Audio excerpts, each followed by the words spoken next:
Tercer domingo de Adviento.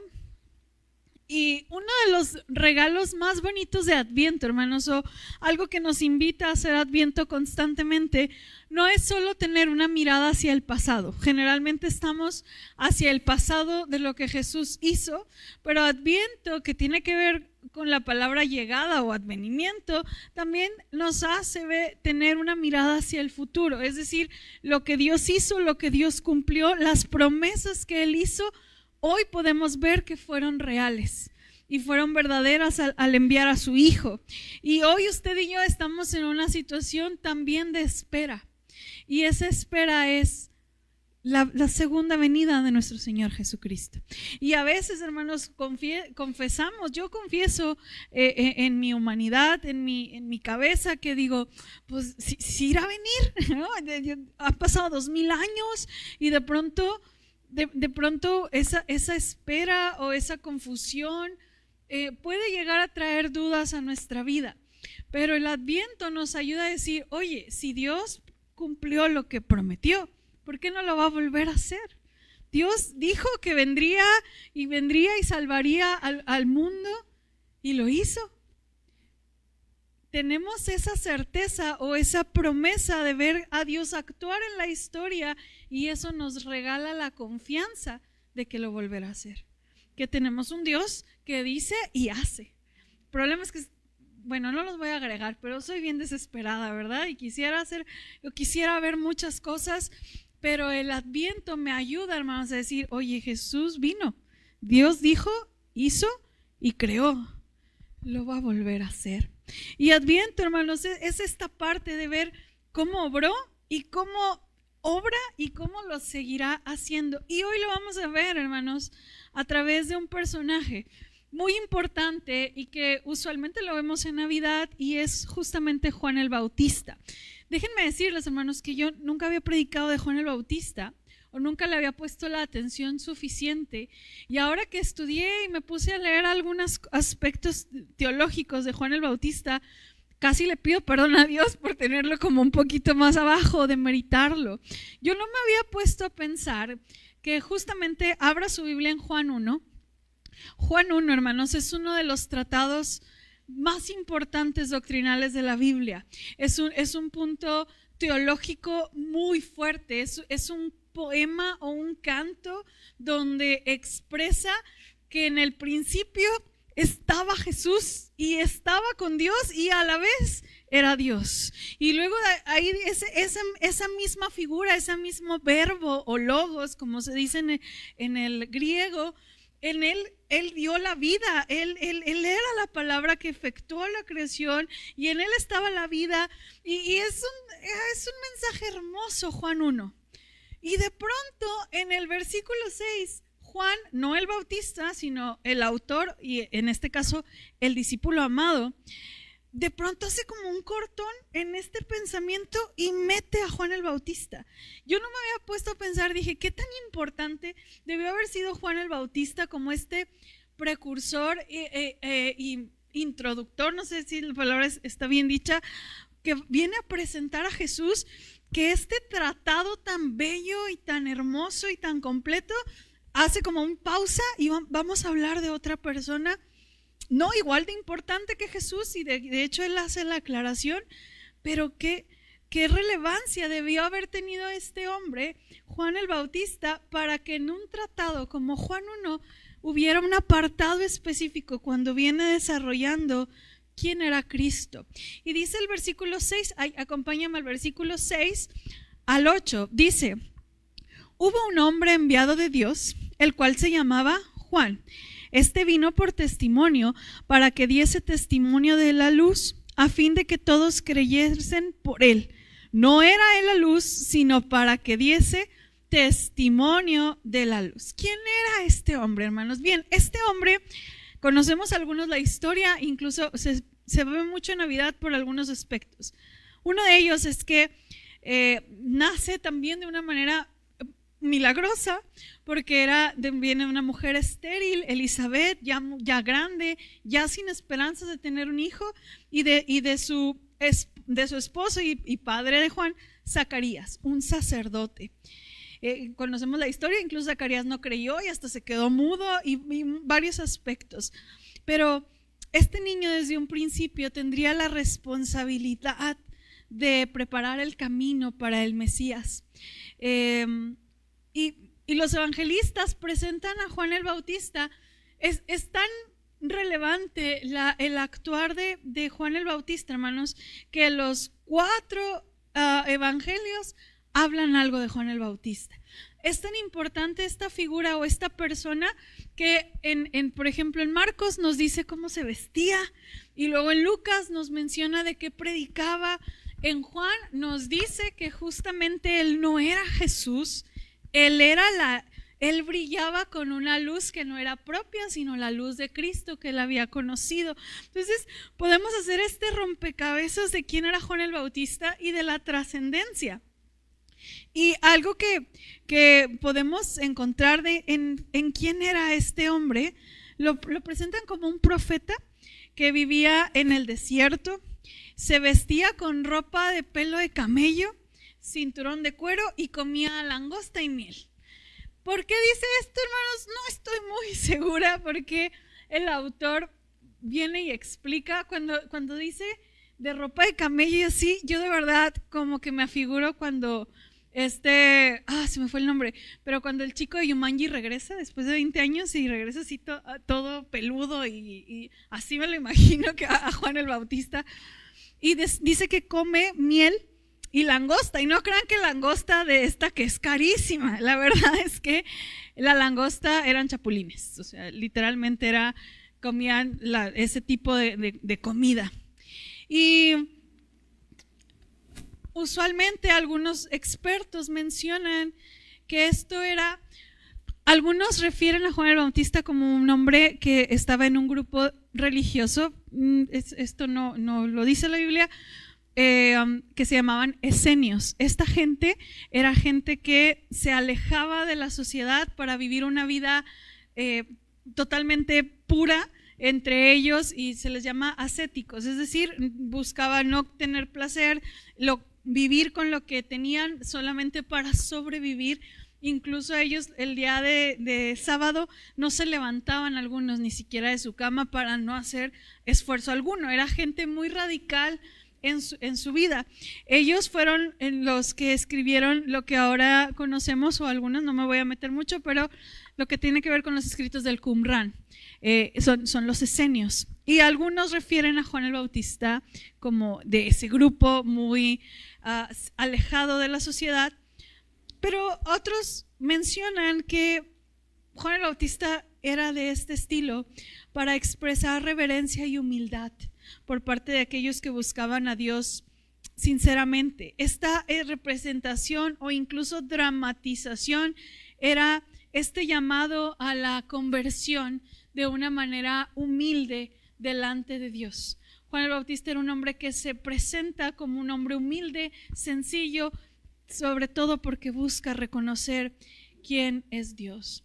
El desierto, hermanos, históricamente siempre ha sido un lugar que a Dios le encanta y al ser humano no le gusta, porque a Dios le encanta manifestarse ahí, a Dios le encanta llevar al pueblo para trabajar con él, a Dios le gusta estar en el desierto con el pueblo de Dios para hacerlos entender. Y Juan el Bautista habitaba también en medio del desierto. Es un lugar estratégico donde Dios se manifiesta y es un lugar usualmente de encuentro con Dios. Incluso, hermanos, Juan el Bautista era un hombre tan importante que un historiador llamado Flavio Josefo dijo esto al final de los días de Juan el Bautista: como hemos visto, el estilo de vida y la predicación de Juan es afín a los profetas en lo relativo a sus hábitos, imágenes utilizadas en su mensaje y dimensiones escatológicas. Esta afinidad coloca a Juan firmemente dentro de la tradición profética de Israel, como veremos más adelante. Otros aspectos de su ministerio también lo ubican dentro de las expectativas del judaísmo del segundo templo. Es decir, las características de Juan el Bautista eran como los del Antiguo Testamento, que buscaban ser también prudentes en su manera de vivir, sencillos, pero también está haciendo una gran diferencia en este Nuevo Testamento o en esta nueva historia que está por comenzar a través de la persona de Jesús. Juan el Bautista, hermanos, por tanto, es como esta persona que viene y justamente él menciona, abre un camino para aquel que ha de venir. Fíjense, vamos a leer el versículo 19 de ahí mismo de Juan 1. Juan el escritor, le vamos a decir, dijo, este hombre, Juan, vino para dar un testimonio. ¿Cuál es ese testimonio? Dice aquí, versículo 19, este es el testimonio de Juan. Cuando los judíos enviaron de Jerusalén sacerdotes y levitas para que le preguntasen, ¿tú quién eres? Confesó y no negó, sino confesó, yo no soy el Cristo. Y le preguntaron, ¿qué pues? ¿Eres tú Elías? Dijo, no soy. ¿Eres tú el profeta? Y respondió, no. Le dijeron, pues, ¿quién eres? Para que demos respuesta a los que nos enviaron. ¿Qué dices de ti mismo?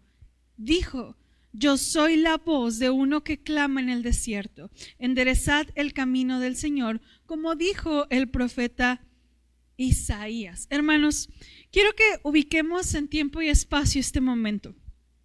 Antes de Juan el Bautista hubo 400 años de silencio. 400 años en que se marca la historia que no se levantó profeta, que nadie dijo nada nuevo, que Dios no habló a través de nadie. Antes Dios hablaba a través de los profetas. Ellos estaban acostumbrados a conocer la voluntad de Dios a través de un profeta. El último profeta fue Malaquías en los tiempos de Nehemías. Y eso estamos hablando de hace 400 y pico de años. Hubo un silencio estremecedor, hermanos, durante 400 años. Y en esos 400 años, si usted no vino a la escuela dominical, no sabe qué hubo, pero en la escuela dominical este año vimos que hubo imperios, como el imperio griego, el imperio romano, los macabeos, el imperio persa, estuvieron conquistando al pueblo de Israel. Hubo un chile con queso terrible durante estos 400 años. Hubo muchísimas cosas que pasaron en 400 años y Dios no dijo nada. Y Macabeos, que es uno de los libros apócrifos pero históricos, menciona que no hubo profeta en esos tiempos. Nadie. Quizás su esperanza era lo que ya se había dicho, pero no había nada nuevo. Entonces, y quiero que se imaginen, hermanos, la desesperación del pueblo de Israel de tener 400 años. Ya los conquistó Grecia, ya los conquistó Persia, ya los conquistó, ahorita estaban, o en ese tiempo estaban con Roma, y Dios no hablaba y Dios no decía nada. Y entonces llega Juan el Bautista, un hombre medio raro, que se viste bien raro, que come bien raro, pero trae un mensaje. ¿Llamó la atención? Claro que sí. El pueblo de Israel estaba desesperado por escuchar una voz, por escuchar un mensaje de parte de Dios. El pueblo está desesperado porque Dios actuara. Y de pronto llega este hombre con un montón de autoridad para traer un mensaje. Y el mensaje era: arrepiéntanse. Arrepiéntanse porque algo viene, y viene bien grande. Arrepiéntanse, conviértanse al Señor, les decía Juan el Bautista. El mensaje que él traía era un mensaje, hermanos, que cala muy fuerte, porque Juan el Bautista sabía que venía aquel que se había prometido. Y constantemente tú puedes ver que el mensaje que él decía era: conviértanse porque está cerca el reino de los cielos. Esto viene en Mateo 3. Arrepiéntanse de sus pecados, y dice la Biblia que él bautizaba de arrepentimiento de sus pecados. Esta evidencia de que el pueblo escuchaba y decía: necesito cambiar, necesito mirar hacia otro lado. El arrepentimiento, hermanos, justamente es eso. Yo voy hacia una dirección, y el arrepentimiento es decir, voy a ir completamente opuesto a lo que yo estaba haciendo. Si yo era una persona que mentía, lo opuesto es ser una persona que habla y predica la verdad. Si yo era una persona que vive en pecado sexual, voy a ser una persona que sabrá cuidar su vida sexual. Esto es el arrepentimiento. Y Juan el Bautista, ese era el mensaje: arrepiéntanse de sus pecados. La predicación evocaba la imagen de una persona que se había extraviado del camino y cuando se da cuenta de su error, se da la vuelta y retorna el camino. Su predicación sobre el arrepentimiento se centraba, por tanto, en hacer volver los corazones de quienes lo escuchaban. El mensaje, hermanos, es arrepiéntanse. Y cuando los fariseos, los escribas, todavía ni siquiera llegaba Jesús y ya andaban indagando, ¿se fijaron? Yo no me había fijado en eso. Ya estaban así viendo qué onda. ¿Por qué? Porque algo nuevo estaba sucediendo. Un hombre estaba predicando, el pueblo de Dios estaba poniendo atención a alguien que no eran los fariseos, que no era la iglesia. Y entonces fueron y le dijeron, oye, ¿quién eres? Eres Elías, porque justo Malaquías, el último profeta, dijo que vendría un Elías, no de manera literal, sino con el mismo poder, en el mismo espíritu, a predicar. Y que él eso es lo último que viene en tu página del Antiguo Testamento. Y que ese mensaje, o a través de quien él predicaría, haría volver el corazón de los padres a los hijos y de los hijos a los padres. Ese es el último pasaje de Malaquías. Entonces le dicen, ¿eres tú Elías? No. Y él mismo dijo, no empiecen, yo no soy el Cristo. Y luego le preguntan, ¿eres Elías? Yo no soy. ¿Eres el profeta? Alguien, Moisés, alguien. No soy. Y entonces le preguntan, ¿y tú quién eres? Y con una respuesta, hermanos, tan sencilla, yo pienso que Juan el Bautista podría haber sacado sus credenciales, porque tú y yo, cuando tenemos un poquito de, no sé, de seguridad, pues sacamos la credencial, ¿no? Decimos, soy esto, ¿no? Soy la pastora nacional, ¿no? Y ahora que fui a los 150, nadie me pelaba y me decía, Pablo, diles que eres la pastora nacional. De pronto queremos así sacar las credenciales, ¿no? De lo que somos. Y mira, Juan el Bautista era hijo de un sacerdote, era de la línea de Aarón. Y Elizabeth también era de la misma línea de Aarón. O sea, él era hecho y derecho. Podía haber dicho, ¿sabes de quién soy hijo? Pudo haberlo dicho. Y no dijo nada. Él pudo haber dicho, de mí dijeron que yo desde el vientre estaba lleno del Espíritu Santo y tú no. Y no dijo nada.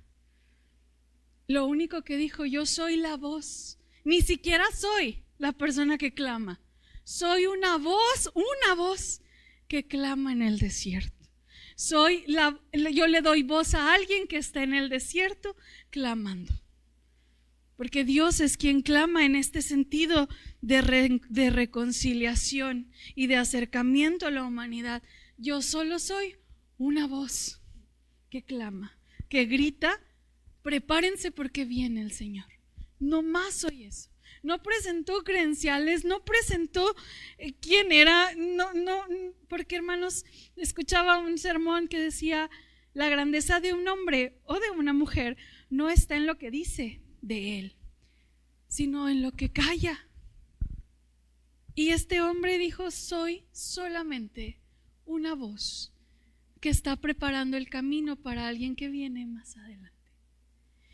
Amada iglesia, yo quiero preguntar, si alguien viene y te pide tus credenciales y te dice, ¿quién eres? ¿Quién eres?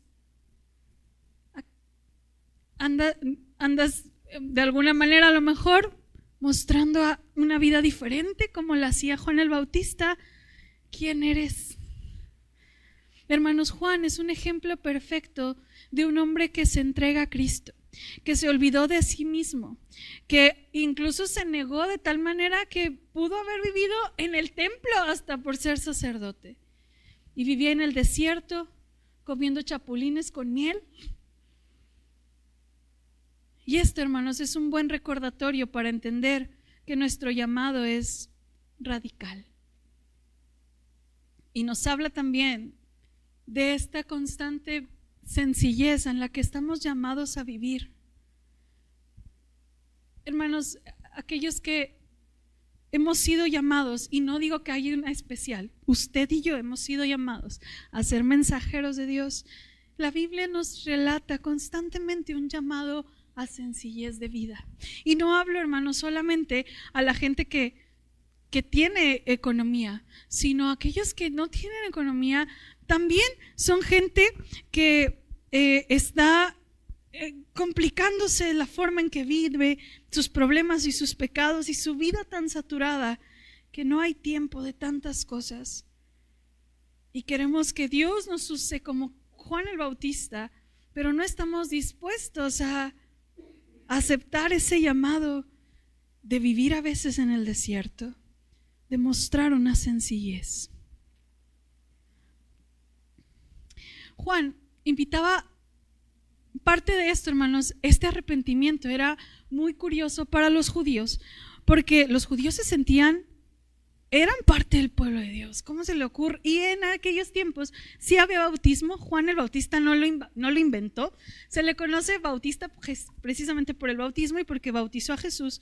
Pero en aquellos tiempos sí había bautizos, pero era para los prosélitos. Esto quiere decir que eran los gentiles que se querían hacer judíos. Y entonces ellos eran bautizados y circuncidados y tenían que hacer toda esta serie de cosas para entrar al pueblo de Dios.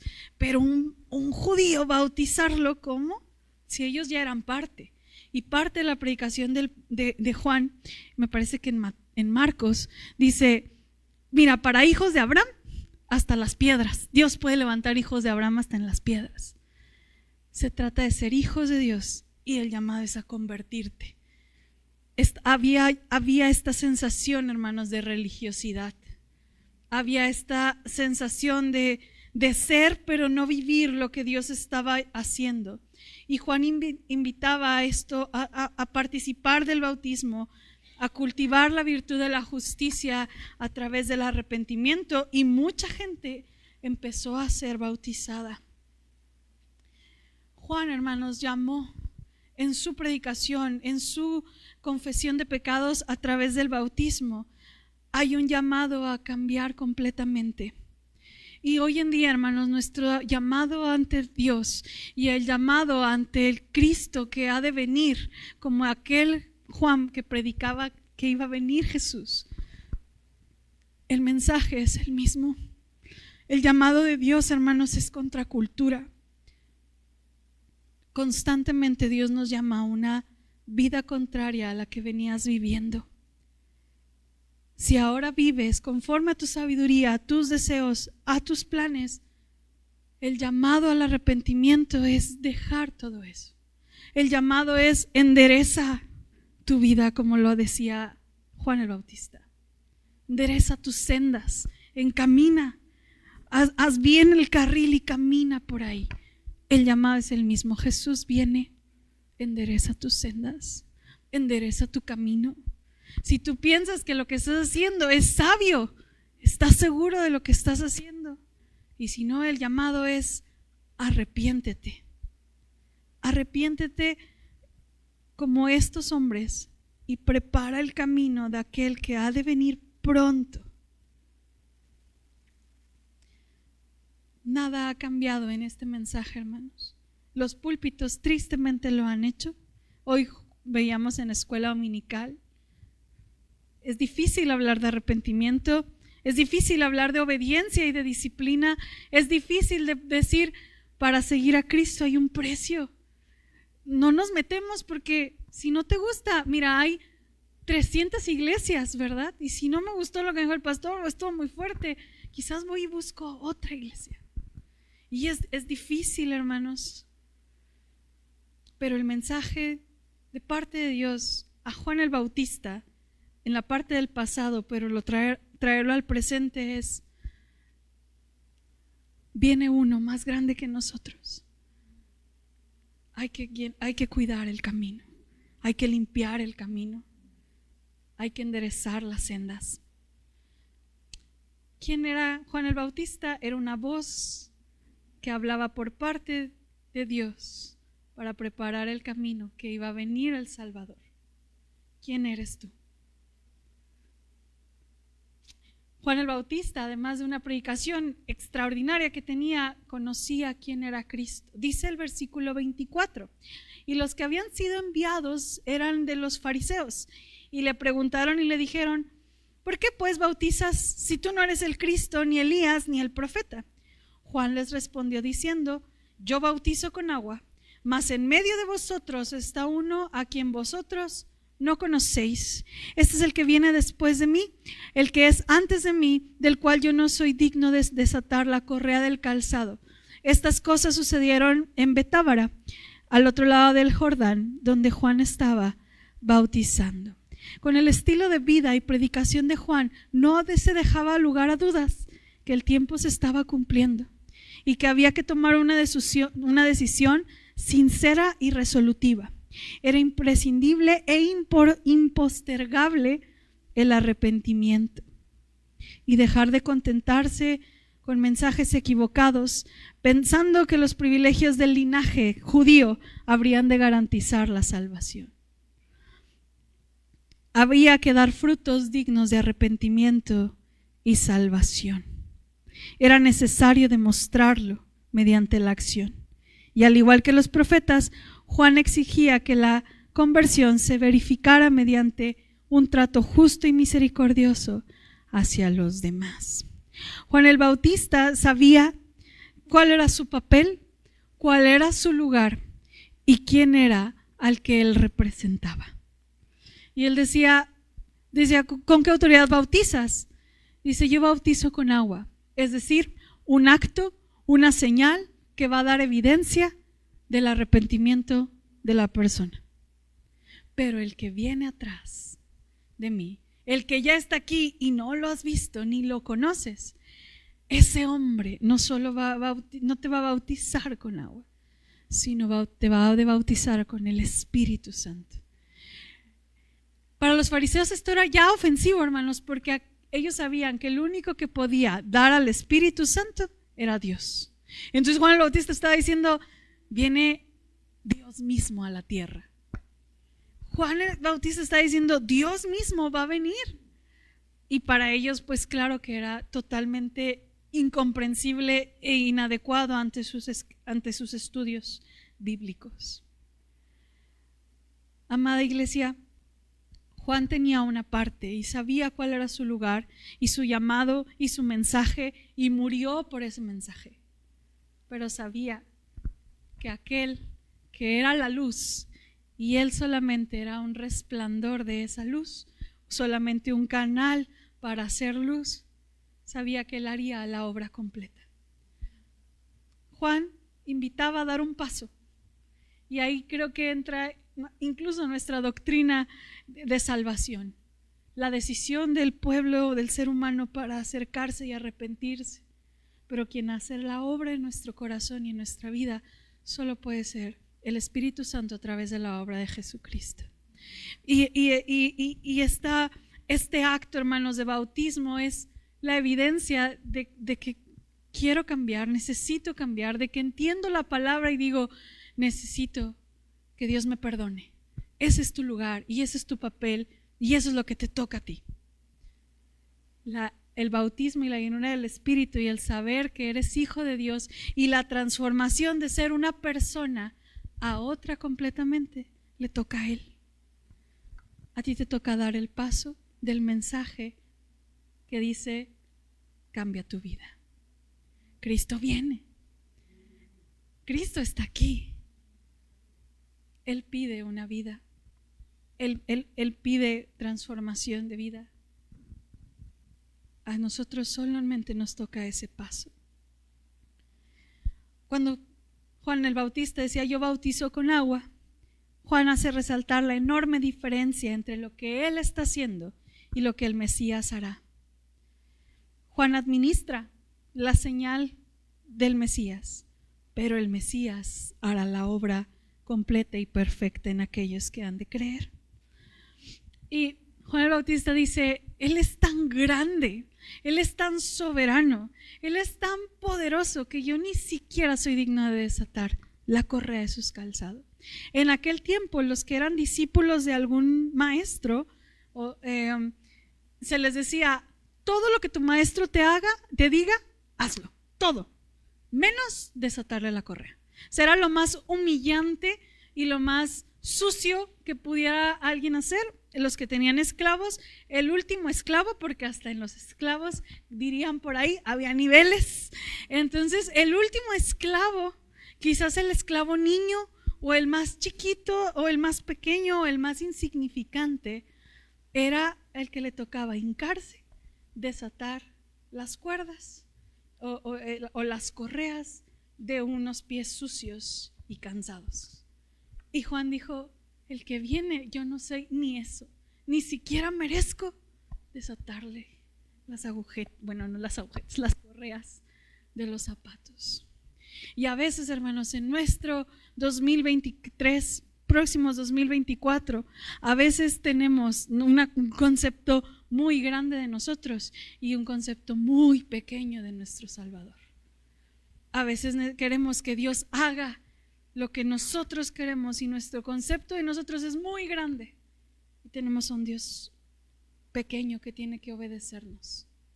Pero si tú te fijas en la actitud de Juan el Bautista, un hombre que tenía todo el derecho de mostrar credenciales, un hombre que tenía el derecho por familia de ser un sacerdote, un hombre que a muchos le dijeron, oye, se me hace que tú vas para Cristo, tú vas para ser el fuerte.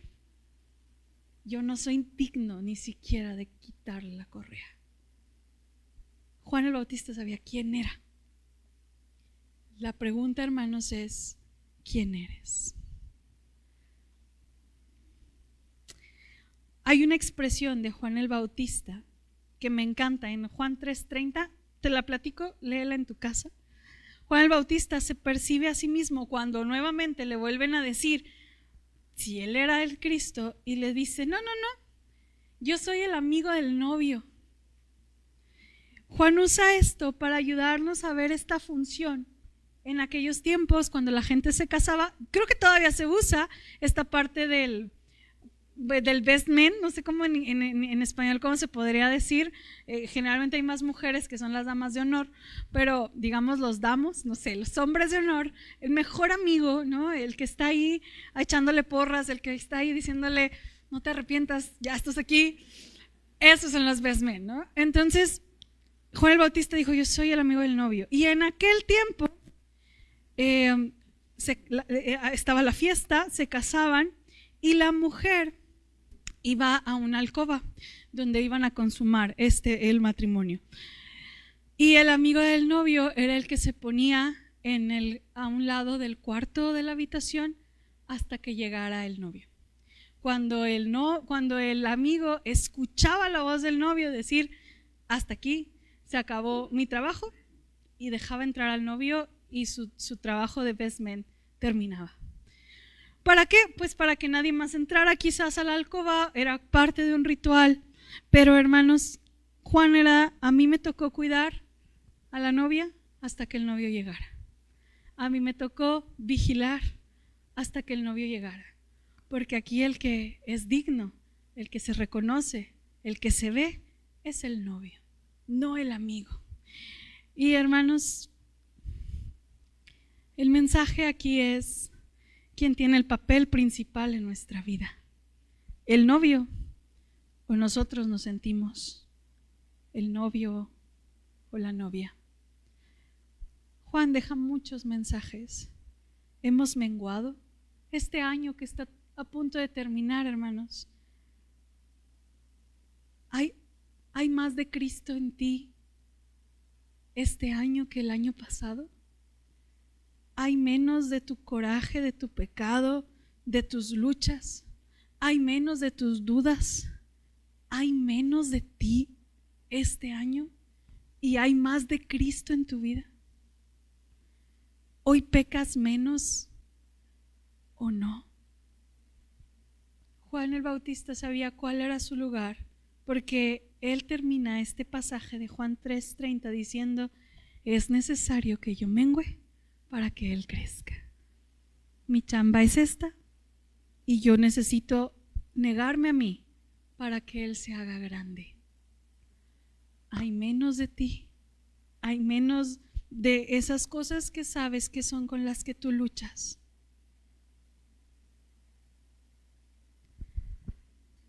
Termino con esto. ¿Qué clase de hombre era Juan el Bautista?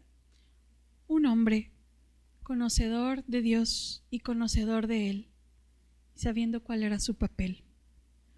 Un hombre que sabía su función y no tenía miedo de decir lo que debía de decir. Amada iglesia, ¿tienes clara tu función? ¿Tienes claro? Juan sabía que él era una voz que clamaba en el desierto. ¿Cuál es tu función? Y si la conoces, ¿la llevas a cabo? ¿Qué tan fiel eres al llamado que Dios te ha puesto? ¿Tratas de probar que tienes las credenciales para ser digno de un trabajo? ¿Señala tu vida a Cristo como el amigo del novio? Hemos hablado, hacer una mirada al pasado es un hombre que Dios lo puso para ser mensajero ante alguien que estaba a punto de llegar. Hoy tú y yo somos mensajeros ante un mundo que está ávido de amor y de esperanza. Hoy tenemos un mensaje, dice Corintios, como si Dios mismo hablara: reconcíliate. Hoy tenemos un mensaje en nuestras manos donde todo esto que Juan el Bautista dijo se hizo verdad. Hoy el mensaje es: el Señor va a volver por nosotros. Reconcíliate con Dios. Arrepiéntete.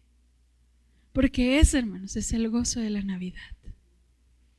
El saber que el Señor ha de venir, ha de regresar por una iglesia que está preparada para recibirle.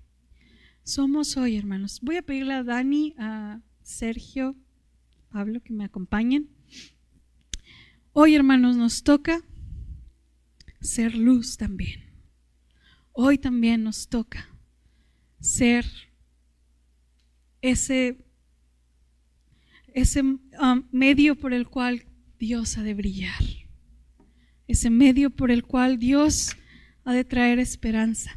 El otro día, pues justo cuando veníamos de México, yo la verdad no, o sea, escuchar muy gracioso, no pienso mucho, la verdad, soy muy ingenua para muchas cosas, pero Pablo es muy analítico y me decía: ¿cómo será ser piloto de avión? ¿Cómo será ser piloto de avión y de verdad no ver absolutamente nada cuando va viajando? Íbamos pasando por una calle muy oscura y me dice: imagínate un piloto, de verdad está todo oscuro, pesado. Si mucho a lo mejor verá la luna a lo lejos, pero todo está oscuro en un avión como piloto. Bueno, en esa densa oscuridad, hermanos, imagínate que una luz aparece y es tan notoria. Así somos tú y yo en esta humanidad. En un mundo tan denso, tan oscuro, lleno de tantas malas noticias, de guerra, de situaciones, de divorcios, de violencia, hermanos, de pobreza, de migración, somos luz. Quiero pedirte que te pongas de pie.